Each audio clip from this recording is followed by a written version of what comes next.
हाँ जी, तो नमस्कार भी सभी को। कैसे हो सारे? उम्मीद करूंगा सब बढ़िया होगे, मस्त होगे, अच्छे से चल रही होगी आप सभी की तैयारी।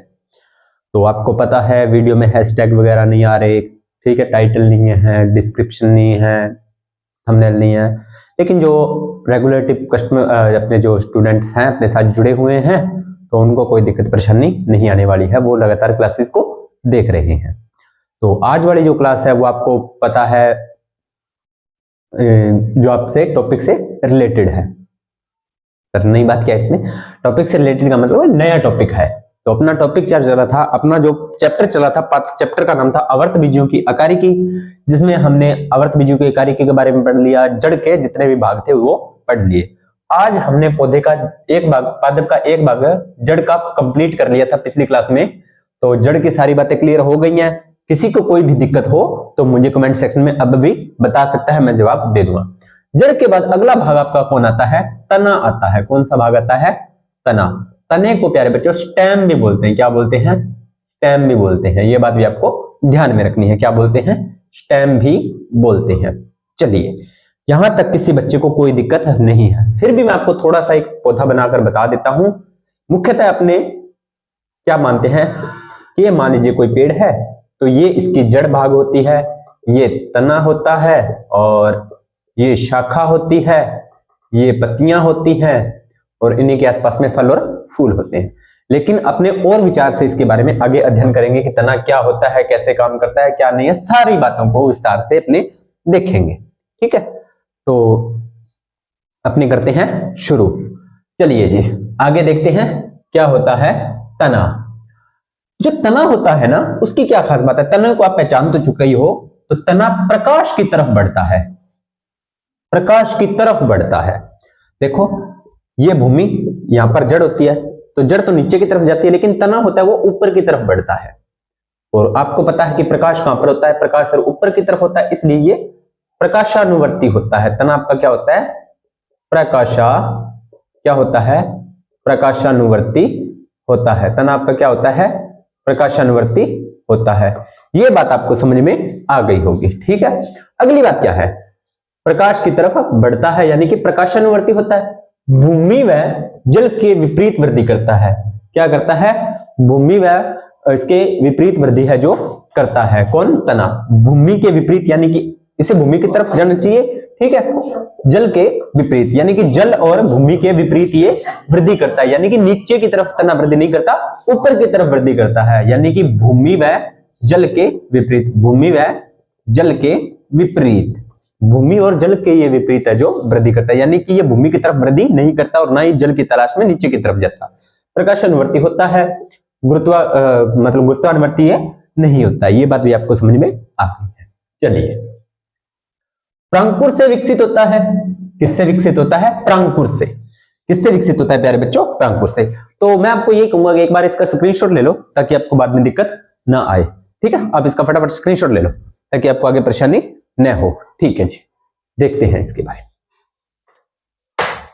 अब देखो क्या बोल रहा है ये बोल रहा है प्यारे बच्चों कि जो आपका तना होता है ना, ये आपका मान लीजिए कोई भी पौधे का बीज है। इसके दो भाग होते हैं। ये भाग होता है मूलांकुर। क्या होता है? मूलांकुर होता है। और ये आपका होता है प्रांकुर, है ना। तो आपको पता है मूलांकुर से तो जड़ विकसित होती है और प्रांकुर से क्या होता है? तना। आपको ध्यान रखना है, जो बीज का अंकुरण होता है, अंकुरण का जो प्रांकुर भाग होता है उसका तना बनता है। ठीक है, तो प्रांकुर से विकसित। पौधे का आरोही भाग की तरफ होता है, यानी कि पौधे का आरोही भाग यानी कि ऊपर की तरफ। कोई नई बात नहीं है, अपने चर्चा कर चुके हैं। तने पर शाखा व पत्तियां लगती हैं। बिल्कुल सही बात, यानी कि आपको क्या लगता है कि तने पर ही उसकी शाखाएं निकलती हैं, शाखाओं पर सब शाखाएं निकलती हैं और उन्हीं पर ही पत्तियां लगती हैं, तनों पर भी पत्तियां लगती हैं। ठीक है, यानी कि ये कह रहा है कि तने पर ही शाखा भी तने पर लगती है और पत्तियां भी तने पर लगती हैं। ये बात भी आपको समझ में आ गई होगी। तना जो होता है आकार में बेलनाकार हो सकता है। देखा होगा बहुत से बड़े बड़े जो वृक्ष होते हैं उनका तना होता है वो आपका बेलनाकार होता है। कोणिया भी होता है, मतलब टेढ़ा मेढ़ा, और चपटा भी होता है कई पौधों में। चपटा का मतलब फ्लैट। ठीक है, ये आपको ध्यान रखना है। ये तो तने की मुख्य बातें हैं। ठीक है, तने की क्या होती है? आपकी मुख्य बातें हैं। तने की मुख्य बातें यही है, क्या होती है आपको पता ही है, प्रकाश के तरफ बढ़ता है, भूमि व जल के विपरीत होता है, प्रांकुर से विकसित होता है, पौधे का आरोही भाग होता है, तने पर शाखा व पत्तियां लगी होती हैं, आकार बेलनाकार वगैरह वगैरह, ये सारी बातें आपको पता है। ठीक है, चलिए आगे क्या पढ़ता है। आगे कहता है कि जो तना होता है वो कितने प्रकार का होता है, तो 2 प्रकार का होता है, जिसमें पहला प्रकार है आपका भूमिगत तना। भूमिगत तना सर अभी तो आप पढ़ के आए, इसमें क्या होता है, अभी तो सर आपने बताया कि पौधा तना होता है वो भूमि में नहीं होता, मैंने ऐसा नहीं बताया, भूमि की तरफ नहीं होता। पौधे जो तने होते हैं वो भूमि में भी विकसित होते हैं, लेकिन पौधे के प्रांकुर भाग से बनते हैं, ये बात आपको ध्यान रखनी है। तो कुछ तने ऐसे होते हैं, तो उसमें क्या होता है, तने का वह भाग, तने का वह भाग जो भूमि में पाया जाता है, तने का वह भाग जो भूमि में, यानी कि तना संपूर्ण तना भूमि में नहीं होता, तने का कुछ भाग होता है वो भूमि में होता है, वो ही आपका होता है भूमिगत तना, यानी कि भूमि के अंदर ही तने होते हैं। जिस पर भूमिगत तने में क्या खास बात है, तने का वह भाग जो भूमि में पाया जाता है उस पर क्या होता है, ये तो इसकी पहली बात है कि तने का वह भाग जो भूमि में पाया जाता है वो आपका क्या कहलाता है, भूमिगत तना। और भूमिगत तने की और क्या खास बात है, पर्व संधियां पाई जाती हैं, ठीक है, पर्णकलिकाएं पाई जाती हैं, शल्क पत्र पाए जाते हैं, सब बताऊंगा, शल्क पत्र, पर्व संधियां, ठीक है, पर्वकलिका क्या होती है, ये तीनों इस पर पाए जाते हैं। प्रतिकूल परिस्थितियों में, प्रतिकूल परिस्थितियों का मतलब क्या होता है, जब प्रतिकूल यानी कि विपरीत परिस्थितियां, अनुकूल परिस्थितियों में वृद्धि करते हैं, प्रतिकूल परिस्थितियां जब आती हैं तब ये तने क्या करते हैं, अपने भोजन का संचय का कार्य करते हैं, यानी कि तने क्या करते हैं, अपने भोजन को स्टोर तने में करते हैं, तने में ही भोजन का क्या हो जाता है, स्टोरेज। और पौधे में जो भोजन का संचय आता है वो किस रूप में होता है, हर क्लास में मैं बताता हूं, आज फिर बता देता हूं, स्टार्च या मंड के रूप में। ठीक है, तो प्रतिकूल परिस्थितियों में तने भोजन का संचय का कार्य करते हैं, भोजन के भंडारण का, भोजन के स्टोरन का ये काम करते हैं, ये बात भी आपको ध्यान में रखनी है। एग्जाम्पल हो गया, अब जैसे मैं आपको एग्जाम्पल बोलूंगा तो आप कह दोगे हाँ जी सर ये तो हमने देखा है। जैसे हल्दी हो गया, है ना, हल्दी पौधे का तने वाला भाग है, अदरक भी तने वाला भाग है, केला भी तने वाला भाग है, आलू भी तना होता है, फर्न भी तना होता है, प्याज भी तना होता है, लहसुन भी तना होता है, जिमीकंद भी तना होता है और अरबी भी तना होता है। ये आपको सारे याद रखने हैं भूमिगत तने में उदाहरण। एग्जामिनर क्वेश्चन क्या बनाता है, एग्जामिनर आपसे पूछेगा कि भूमिगत तने के उदाहरण दीजिए, ठीक है, तो आप ये उदाहरण में से कोई आपसे एक आधा पूछ लेगा कि ये नहीं है या ये है, तो आप इसमें से कोई भी एक आधा जो आपको नहीं दिया होगा या जो दिया होगा ऑप्शन के आधार पर आपसे कर सकते हो। या पूछ लेगा कि हल्दी किस प्रकार का तना है, या हल्दी पौधे के किस भाग से प्राप्त होती है, ठीक है, या प्याज पौधे के किस भाग से प्राप्त होती है। तो जिन बच्चों को नहीं पता वो जड़ करके ही आएंगे, कंफर्म है। प्याज से क्वेश्चन अगर आ जाए ना तो बच्चे जड़ ही करके आते हैं, क्यों, क्योंकि उनको पता है कि वो भूमि में है, भूमि में जड़ होती है, बस जड़ हो गया। तो प्याज होता है वो पौधे के जड़ भाग से नहीं बनता, तने से बनता है, बताता हूं कैसे। ठीक है, ये होगी अपनी भूमिगत तने की बातें। Clear, all clear. ये आपको एग्जांपल अपने नोट करते चले, अदरक वगैरह वगैरह वो सारे एग्जांपल आप नोट कर ले। अब भूमिगत तने के कुछ रूपांतरण है, यानी कि ये भूमिगत के हैं लेकिन भूमिगत के भी आगे कुछ रूपांतरण रूप है। कौन कौन से हैं, तो पहला है आपका प्रकंद, यहां से क्वेश्चन डायरेक्ट उठेंगे भाई। पहला है आपका प्रकंद, क्या है, प्रकंद। अब नाम से ही लग रहा है ना कंद, प्रकंद, तो सारे कुछ आपको इस तरह से दिखेंगे। यह क्या होगा, मोटा होगा, मोटाई में तना क्या होगा, मोटा होगा, फैला हुआ होगा, मोटा और फैला हुआ भूमिगत तना होगा, प्रकंद तना जो होगा। ठीक है, कक्षास्थ अग्रस्थ कलिकाएं पाई जाती है, यानी कि इस प्रकार के तने के अंदर कक्षास्थ कलियां, यानी कि जैसे मान लीजिए इसका एक भाग है तो यहां पर भी कलियां पाई जाएंगी कक्षा में इस तरह से। ठीक है, और अग्रस्थ यानी कि आगे के भाग में भी कलियां पाई जाती हैं। ठीक है, कक्षास्थ कलियां और अग्रस्थ कलियां दोनों ही इसमें पाई जाती है, किसमें, प्रकंद में। शाखा युक्त भी हो सकता है और शाखा रहित भी हो सकता है ये तना, यानी कि इस तने में शाखाएं हो भी सकती हैं और शाखाएं नहीं भी हो सकती। इसमें प्रकंद में शाखाएं हो भी सकती हैं और शाखाएं नहीं भी हो सकती, दोनों ही बात है। कुछ में शाखाएं होती हैं, कुछ में नहीं होती, हो भी सकती है और नहीं भी हो सकती है। ठीक है, कभी कभी अपस्थानिक जड़ें भी निकल आती हैं, कभी कभी इन तनों में क्या होती है, अपस्थानिक जड़ों का विकास हो जाता है या विकसित हो जाते हैं। अपस्थानिक जड़ें, तनों से भी अपस्थानिक जड़ें निकल आती हैं। अब आप कहोगे कि सर कैसे, तो याद हो तो जब मैंने आपको अपस्थानिक जड़ें करवाई थी तो मैंने आपको एक बात बोली थी कि अपस्थानिक जड़ें पौधे के प्रांकुर भाग से तो बनती हैं, पौधे के किसी अन्य भाग से भी बन सकती हैं। ये बात मैंने आपको बताई थी पिछली वाली क्लास में, ध्यान दे लेना उस पर, ये चीज मैंने आपको करवाई थी। ठीक है, क्या बोल रहा है, कभी कभी अपस्थानिक जड़ें भी पौधे के तने से विकसित हो जाती है। इसमें प्रकंद की बात चल रही है भाई, इसमें परव व परव संधियां व शलक पत्र पाए जाते हैं। भूमिगत में पाए जा रहे हैं तो पाए ही जाएंगे, कोई नई बात नहीं है, भूमिगत तने का ही तो प्रकंद भाग है, तो भूमिगत में भी परव संधियां और शलक पत्र पाए जा रहे हैं, तो ऑब्वियसली सी बात है इसमें भी पाए जाएंगे। एग्जामिनर एक बात एक्स्ट्रा जोड़ दी है, लेकिन कोई आपको उलझना नहीं है। एग्जाम्पल, हल्दी हो गया, अदरक हो गया, केला हो गया, फर्न हो गया। चलो दोबारा फिर समझाते हैं प्रकंद का।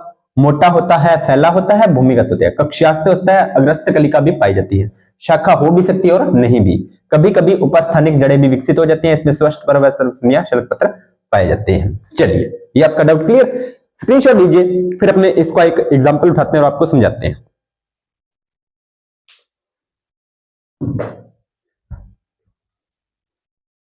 लो जी प्यारे बच्चों, आपके लिए एग्जांपल प्रकंद का, ये है अदरक। ठीक है, क्या है, अदरक इसमें है, तो ध्यान से देखो। अब तो ये आपको साफ सुथरी दिखाई दे रही है ना, सर सारी सब्जियां यहीं इकट्ठी कर रखी है क्या, कभी सरसों ले आते हो, कभी गेहूं ले आते हो, कभी अदरक ले आते हो ना, क्या करें भाई, समझाना पड़ता है। देखो मैंने क्या बोला था कि इसमें क्या होता है, मोटा होता है, फैला हुआ आता है, तो देखो ये मोटा भी है तना और फैला हुआ भी है, चारों तरफ ये फैल रहा है, इसका कोई निश्चित आकृति है, आकृति भी, क्योंकि जहां पर मैंने आपको पिछली जड़ वाली क्लास में बताया था, तो आकृति अनिश्चित होती है, क्योंकि उसकी फिक्स आकृति, जहां पर ये भोजन का स्टोरेज होगा आकृति अनिश्चित हो जाएगी। ठीक है, तो इसमें देखो आकृति निश्चित नहीं है। आगे क्या दिया हुआ है, कक्षास्थ और अग्रसर कलिकाएं पाई जाती हैं।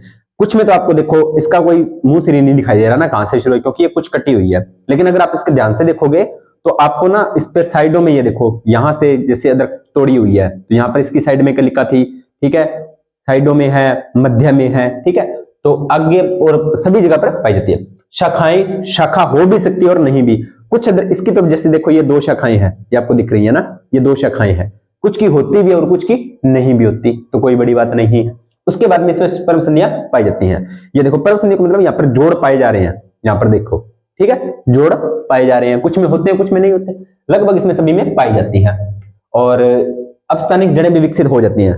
ध्यान से देखोगे अगर आप इसे, तो इस पर ना, अब ये तो साफ की हुई है, लेकिन फिर भी एक अद्धा जोड़ मुझे,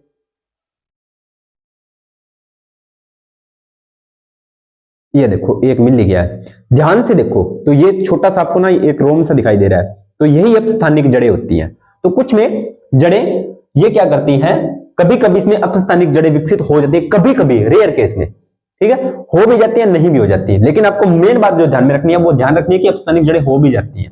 ठीक है, तो ये आपका हुआ प्रकंद। याद रखना है कौन कौन से हैं, हल्दी भी आप कभी देखना, जो हल्दी आती है वो लगभग इसके जैसी ही होती है, हल्दी, अदरक, केला। अब आप बोलोगे सर केला, तो केला अलग प्रॉपर्टी का है, उसका गुण अलग है पौधे का, लेकिन वो प्रकंद में ही आता है। ठीक है, किसमें आता है, प्रकंद में ही आता है। चलिए आगे बात करते हैं, प्रकंद आपका हुआ कंप्लीट।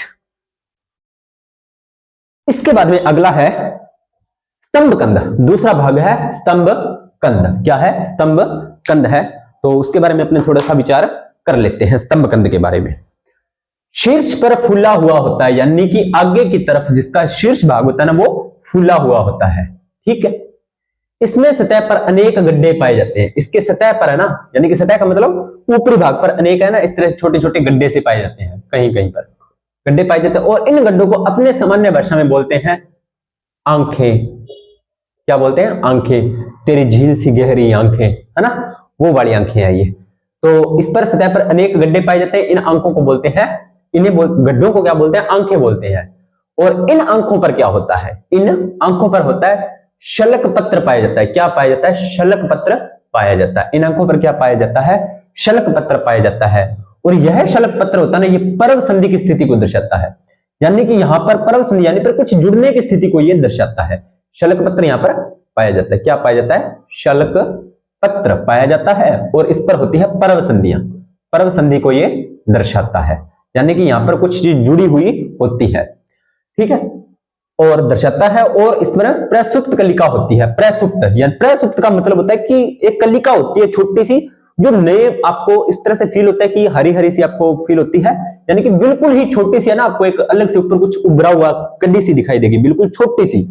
ठीक है, प्रसुप्त का मतलब है कि अभी नवजीवित टाइप आप समझ सकते हो उसको, प्रसुप्त यानी कि वो एक नए पौधे का निर्माण कर सकती है, इस प्रकार की होती है। ठीक है, कलिका होती है, प्रसुप्त कलिका होती है, वायवीय शाखाएं निकलती हैं, वायवीय शाखाएं निकलती हैं, अगले सिरे पर अग्रस्त कलिका होती है। अगले सिरे पर क्या होती है? एक अग्रस्त कलिका होती है, जो अनुकूल परिस्थितियों में नए पौधे का निर्माण करती है। अनुकूल परिस्थितियों में क्या करती है? पौधे का निर्माण करती है। एग्जाम्पल फॉर आलू, क्या? आलू। ये तो मैंने अंखों को नाम सुनते बच्चों के दिमाग में आलू आ ही गया था, क्योंकि सुनना होगा कि आलू का पौधा आंखों से उगता है, तो इन आंखों से नहीं उगता भाई, वो आंखें ये होती हैं। ठीक है, दोबारा फिर बता देता हूं। स्तंभ कंद शीर्ष पर फूला हुआ होता है, यानी कि इसका आगे वाला भाग होता है वो फूला हुआ होता है। इसके सतह पर अनेक गड्ढे पाए जाते हैं, जिनको बोलते हैं आंखें। आंखों को बोलते हैं शलक। आंखों पर शलक पत्र पाया जाता है। क्या पाया जाता है? शलक पत्र पाया जाता है, जो पर्व संधि की स्थिति को दर्शाता है। क्या दर्शाता है? पर्व संधि, यानी वहां पर कुछ जुड़ने वाली स्थिति को ये दर्शाता है। और इस पर होती है प्रसुप्त कलिका। क्या होती है? इस पर होती है प्रसुप्त कलिका। किस पर होती है? इन आंखों वाली पर। आंखों वाली पर प्रसुप्त कलिका होती है, और ये प्रसुप्त कलिका वायवीय शाखाएं निकलती है, यानी कि इस प्रसुप्त कलिका से कुछ शाखाएं निकलती है वायवीय, यानी कि वो वायुमंडल के संपर्क में रहती है। जो अगले सिरे पर अग्रस्त कलिका होती है, इसके आगे वाले सिरे पर अग्रस्त कलिका होती है, और यही अग्रस्त कलिका अनुकूल परिस्थितियां आने पर नए पौधे का निर्माण कर लेती हैं। तो वो नया पौधा होता है आपका आलू। चलिए इसको फिर समझा देते हैं।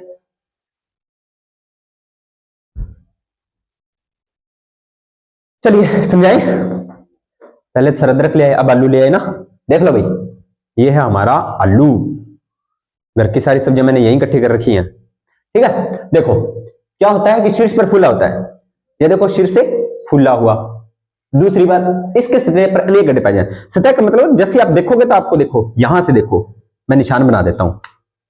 यहां पर देखो गड्ढा, यहां पर देखो गड्ढा, यहां पर देखो गड्ढा, यहां पर देखो गड्ढा, और कहां पे है? ये रहा गड्ढा। ठीक है, और ये रहा गड्ढा। ठीक है, ये रहा गड्ढा। तो ये जो मैंने निशान बनाए हैं, ये आपके क्या होते हैं? ये आपके होती हैं, इनको बोलते हैं आंखें। क्या बोलते हैं इनको? ये जो निशान बने हुए हैं, मैंने बना दिए हैं, इनको बोलते हैं प्यारे बच्चों आंखें। तो इन पर क्या, अब ये तो आलू बाजार से लेके आए हैं, इसलिए ये थोड़ा आपको मतलब क्लियरिटी, जैसे ही आप इससे भूमि से, मिट्टी से, अपने जब इसकी खेती से आप निकालते हो, तो सारी चीजें आपको जो मैंने यहाँ पे बताई वो सारी चीजें दिखाई दे रही हैं। अब तो इस आलू को साफ किया हुआ है, तो आपको सारी चीजें क्लियर नहीं हो रही होंगी। बस आपको इन आंखों से ध्यान रखना है। अगर कहीं पर किसी भी, अगर आपको स्तंभ कंद में आपको मिल जाए जहां पर आंखें हो, तो वो आलू का ही होगा मुख्यतः। तो ये आपको आंखें दिखाई दे रही हैं, इनको बोलते हैं शलक। इन आंखों पर शलक पत्र पाया जाता है, जो कि मार्केट वालों ने अभी से धोकर इसका सारा साफ कर दिया, तो आपको चीजें क्लियर नहीं हो। जो कि पर्व संधि की स्थिति, यहाँ पर जो आंखें होती हैं, यहाँ पर छोटा सा ना एक रोम सा होता है, वो उसकी पर्व संधि को दर्शाता है। और ये प्रसुप्त कलिका होती है। कलिका का मतलब वही जो छोटी सी डंडी सी निकली हुई होती है, उसे पर्व कलिका बोलते हैं।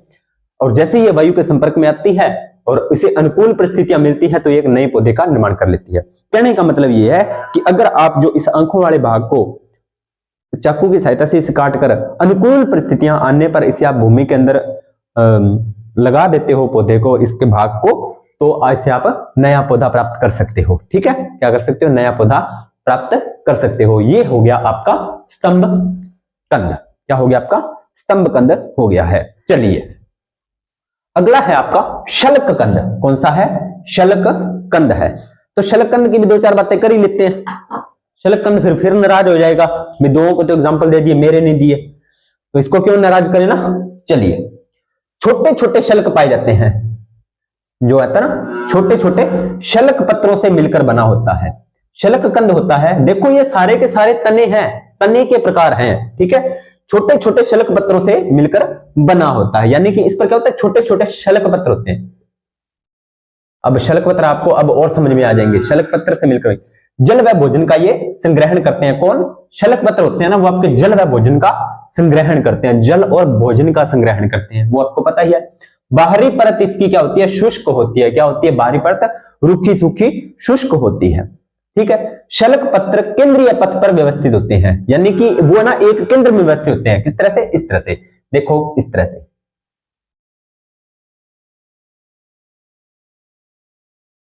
इस तरह से शलक पत्र होते हैं वो व्यवस्थित होते हैं। ठीक है, तो केंद्र में व्यवस्थित होते हैं। आधार से अपस्थानिक जड़ें निकलती हैं, ये इसका आधार है, यहां से अपस्थानिक जड़ें यानी कि जखड़ा जड़ें आपको निकलती हुई दिखाई देती है। ये डायग्राम बना दिया। बहुत से बच्चे इस डायग्राम को पहचान भी गए होंगे, सर ये तो हमें कुछ पहचाननी हुई सी चीज लग रही है, कमेंट सेक्शन में डाल देना भाई। ठीक है, एग्जाम्पल है आपका प्याज या लहसुन भी इसी कैटेगरी में आता है। ठीक है, चलो इसको भी दिखा देते हैं, प्याज और लहसुन को ध्यान से देखना। ये है आपका शलक कंद। देखो शलक कंद छोटे छोटे शलक पत्रों से मिलकर बना होता है। ठीक है, तो इसको मैं आपको क्लियर कर देता हूं आपके सामने। इसको उतारिए, थोड़ा सा वेट कीजिए, सारी चीजें आपको दिखाता हूं।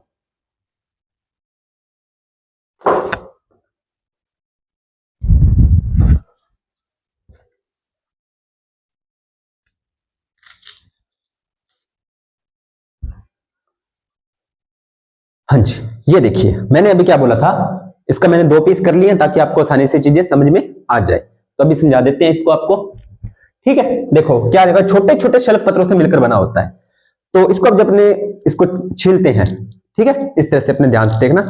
तो इसके जो ऊपर वाली परत है, ये देखो आपको रूखी सूखी दिखाई दे रही है ना, ये देखो बिल्कुल सूखी सी है, ऊपरी परत है जो।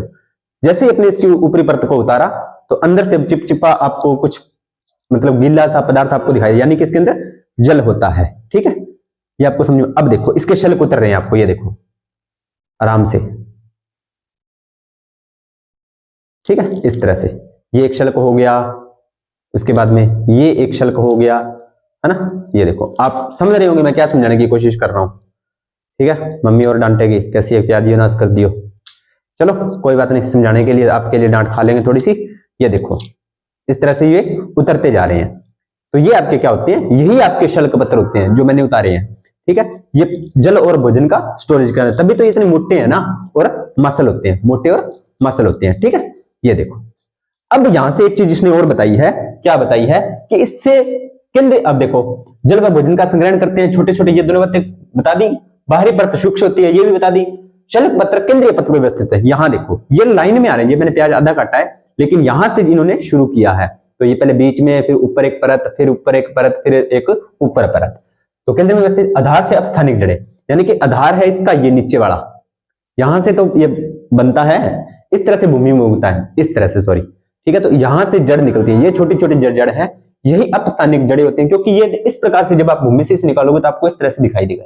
ठीक है, अपस्थानिक जड़ें एग्जाम्पल आपका हो गया प्याज। ठीक है, ये जानकारी अच्छी लगी होगी। ठीक है, चलिए आगे बात करते हैं। लास्ट और अंतिम जड़ है अपनी, कौन सी? धनकंद। कौन सी? धनकंद। प्रकंद का यह संघनित रूप होता है, यानी कि यह एक प्रकंद का रूप होता है। जिस तरह से प्रकंद होती है ना, वैसे धनकंद होते हैं। भूमि की नीचे वृद्धि करता है, कोई खास बात नहीं है। शलक पत्रों के कक्षा में कलिकाएं पाई, कक्षाओं में कलिकाएं पाई जाती हैं। ठीक है, इसकी कक्षा में कलिका पाई जाती है। आधार से अपस्थानिक जड़ें निकलती हैं, एग्जाम्पल जिमीकंद। कोई खास बात नहीं है। एग्जामिनर क्वेश्चन डालेगा प्याज से और आलू से, ये आंखों वाला।